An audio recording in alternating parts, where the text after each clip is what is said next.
বাইহাকির বর্ণনা আল গীবাতু আশাদ্দু মিনাজ জিনা। রাসূলুল্লাহ সাল্লাল্লাহু আলাইহি সাল্লাম বলেন, গীবত জিনার চেয়ে ভয়ঙ্কর। এই ভয়ঙ্কর অপরাধ থেকে আল্লাহ আমাদেরকে হেফাজত করেন। আবু দাউদ শরীফের একটা বর্ণনা 4876 নম্বর হাদিস।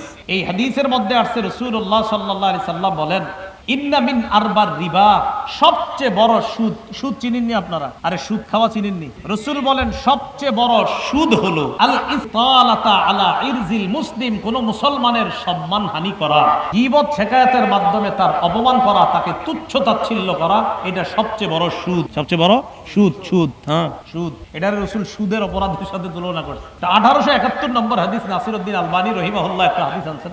এই হাদিসের মধ্যে আসছে আর রিবা ইসনানে ওয়া সাবঈনা বাবা, ইসনানে ওয়া সাবঈনা বাবা। রাসূলুল্লাহ সাল্লাল্লাহু আলাইহি সাল্লাম বলেন, সুদের 72টা শাখা। আদনাহা ইতিয়ানুর রাজুলি উম্মাহ, সবচাইতে নিম্ন শাখা হলো কোন ব্যক্তি তার মায়ের সাথে অবৈধ সম্পর্কে জড়িয়ে পড়া। ওয়া আরবার রিবা ইস্তিতালাতুর রাজুলি ফি ইরজিল মুসলিমি বিগাইরি হক, সবচাইতে বড় শাখা, সবচাইতে বড় অপরাধ, সুদের সবচাইতে বড় শাখা কোন মুসলমানের অন্যায় ভাবে সম্মান হানি করা। বলেন সুদের সবচাইতে নিম্ন শাখা কি? আপন মায়ের সাথে ব্যভিচার করা। মানে সুদের যে অপরাধগুলো হতে পারে এর মধ্যে সবচেয়ে নিম্ন অপরাধ এটার সাথে তুলনা করছে। আর সবচেয়ে বড় অপরাধ কোন মুসলমানের সম্মান হানি করা। রাসূল বলেন ক্ষেত্র বিশেষ সুদ খাওয়া যতটা অপরাধ, এর চেয়ে বড় অপরাধ কোন মুসলমানের সম্মান হানি। আল্লাহ আমাদেরকে হেফাজত করেন। এটা হলো সুদের ভয়াবহতা।